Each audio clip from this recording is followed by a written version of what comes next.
Alright, so we are in London. The Mets play the Phillies today for the third set of MLB games ever in London, and I have no idea how I got here. So, I'm born in New York, I grew up in Jersey, I live in Florida now. It's, just an American dude who wound up in London for some baseball. And I think that speaks to how well Major League Baseball has marketed and grown its product over the last few years.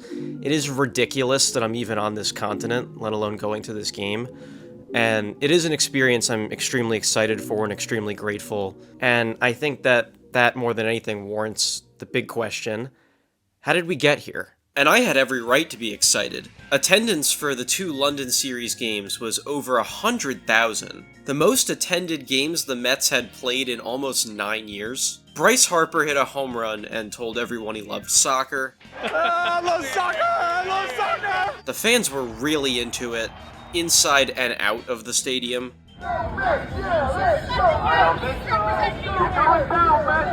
Baseball was pretty good too. Luis Torrens, you are my hero. All in all, it's a great opportunity for new people to become fans of baseball fans in the region to finally get to see an MLB game, and a cool travel opportunity for US-based fans and teams. England got a really fun, really high-energy weekend of two rival teams coming together to cheer both big and small things alike, creating a really fun and unique fan experience. One the players and coaches involved also really enjoyed themselves. MLB has actually nailed down the UK as the biggest new international market they want to tap into, and it's hard to blame them for why, with how much they love their sports over there. They even had their own Barry Bonds represented at the stadium. But what the successful London series is for MLB is yet another example of a theme they've been all over in the past decade plus now. Major League Baseball wants to take over the world. Attempts to grow baseball internationally are not new. I mean, look at this picture of baseball being played at the Sphinx. What has been fairly new, at least in terms of its level of frequency and intensity, has been Major League Baseball's shown desire to enter new markets to grow their audience. Now, they want to get their product everywhere. It makes sense as basic business. You are considered the top dog for baseball on the planet, and it's a game that thrives in many, many more places than just the United States. It is totally reasonable to see why they would want to have a world tour to grow the league and its interest level in foreign markets, and feel like having games in South Korea, Mexico, the Dominican Republic, Japan, Puerto Rico, and Australia, all of which were accomplished by the league in a 10-year span. Now, it's official though. Any Major League games played outside of the US and Canada, hello Blue Jays, are branded as the MLB World Tour. And that World Tour is not stopping anytime soon, nor is it stopping at just games played internationally or the actual play on the field. I'll show you exactly what I mean, and what I think could and will be coming next in their plan to conquer the world, right after a quick word from today's sponsor. This video is sponsored by SeatGeek. So, SeatGeek wanted me to tell you guys about how much I wanted to go see my favorite team, which would be the Mets if you look at the jersey. And gee, I don't know how much I've wanted to go see my favorite team. What do you think? Well, back over in the States, summer is in full swing, which means Major League Baseball is right in the thick of the season. That's where today's sponsor, SeatGeek, comes in. They're the #1 ticket price aggregator on the web, so you can find the best deals on tickets. SeatGeek rates tickets on a scale of 1 to 10. Green dots are good, red dots are bad, so look out for the green dots. It's easy. It's like knowing who to root for in the last battle of Return of the Jedi. Every ticket is backed by their buyer guarantee, and SeatGeek is the only site that lets you return tickets before the event with swaps. Everyone can use our code SRS10 for 10% off any tickets on SeatGeek, whether you're a new customer or not.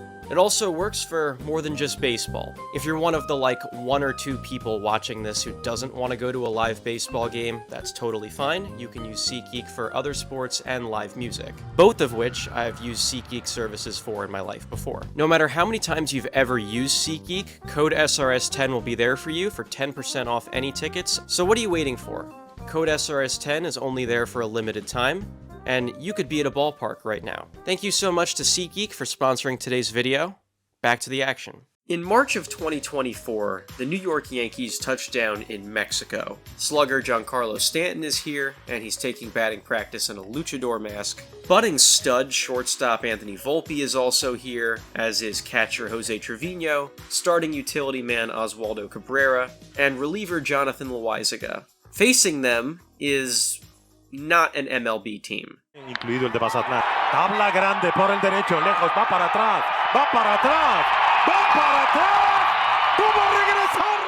That is in fact Robinson Cano, homering against his old friends, the New York Yankees, for the Diablos Rojos del Mexico, in a game they'd win, and it was awesome. For the first time since the year my parents were born, the Yankees took a trip down to Mexico for 2 international exhibitions against the team dubbed the Yankees of Mexico. It was a great event that the Yankees players loved the opportunity to take part in, and the local fans in Mexico more than embraced. If the model of internationalization in soccer, yes, I'm calling it that, has taught me anything, it's that what they call friendlies need to make their way into international baseball. And games like this Yankees in Mexico experience prove it.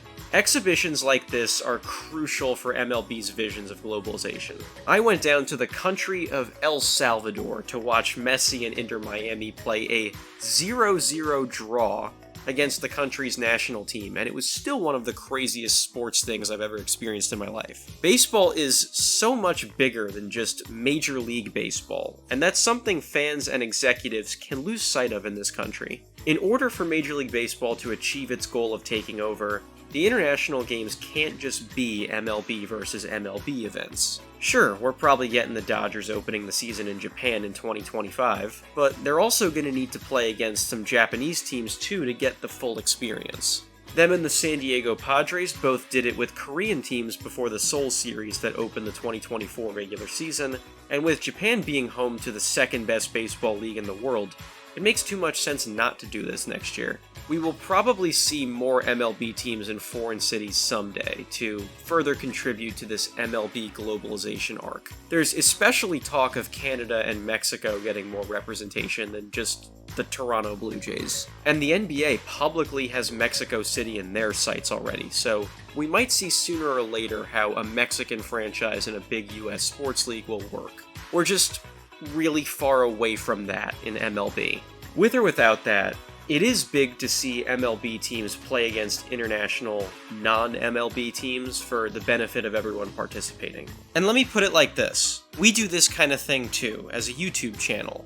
Our most recent video before this one was about combat sports, which we don't normally cover all that often on the channel. We wanted to tap into that market, try something different, see how it worked out. If nothing else, just try it, see how it worked, and experiment. The reason why I'm saying it like this is MLB is doing that in foreign countries, and so far, it's going very well.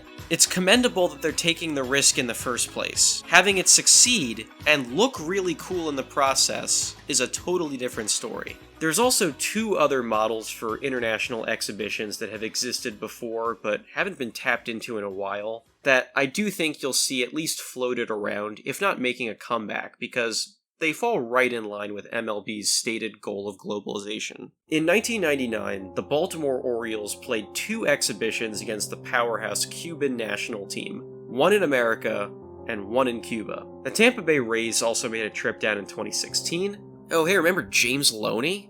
Want to see him do one of my favorite home run pimp jobs ever? This, much like the idea of having Messi play with an MLS team against a country's national team, is an easy way to have the teams grow the brand awareness of everyone involved against international competition, even for just one game. Other model is having a team of MLB talent travel together to a foreign country and play the best players that country has to offer. MLB has most often done this in Japan, and has done it recently enough that Juan Soto and Ronald Acuna Jr. participated in the last series like that back in 2018. but there hasn't been one since. MLB clearly has had an on-again, off-again interest in this model, even taking a trip to do the same idea in Taiwan once in 2011. I do think you'll see this come back in Japan sooner or later, and could also see it in other talent-rich countries it's never been tried before, looking right at South Korea and Cuba as easy contenders to start. I would also expect to see MLB start targeting play in new international markets they've never had before. France is definitely the most likely. They wanted to work something out to play there in 2025, but couldn't get a strong deal done. There have been spring training games in the Dominican Republic, with the extremely logical next step being a try at a regular season game there, particularly with two teams that have Dominican superstars. MLB is starting to ramp up efforts and investment to help grow the game in China, and especially if the Baseball United Startup League can prove there's an appetite for baseball in the region, India and the Middle East would probably be up next. Again, it's just basic business if another league happens to tap into the market interest first. But there's one big international thing left when talking about MLB's plan to have engaging on-field events, and it's easily the most well-known of the bunch now. Trout strikes out swinging.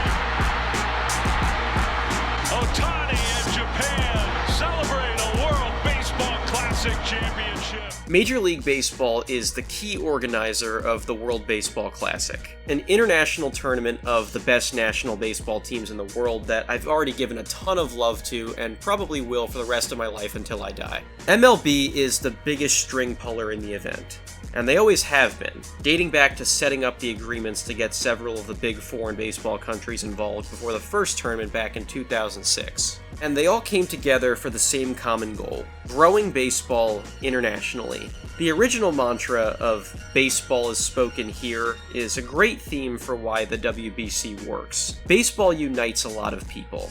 It's super easy to use the game as common ground for so many different kinds of people in our world. No matter what your background is, no matter what your personality is, no matter where you're from, there's a good chance you could like someone else way different than you through baseball. The tournament very well might be MLB's biggest international success for tapping into that. While being the league that organizes it, it does give the impression that MLB does not run the baseball world, and the game is so much deeper than just the 30 teams in the US and Canada. It helps create great national pride in foreign countries and grows interest in baseball in new countries as well. Italy is a key candidate to see the WBC be a springboard for growth in the country after the last tournament. The Czech Republic had baseball fever after seeing a bunch of part-time players from the country build a team, win a game, and have an electrician strike out the best player in the entire world. And keep an eye on China and Australia for 2026. Australia made it one game short of the semifinals without possibly the three best and most exciting Australian baseball players in the world. And over the last few years, MLB has reported seeing tremendous recent growth in baseball and softball interest and participation in China. So if the national team manages to spur some interest during the 2026 WBC, that could be huge for baseball in the country. And that's really all this is about. Having new people who've never seen baseball before get to see baseball and appreciate it the same way millions of people do. And then, those new people want to play it.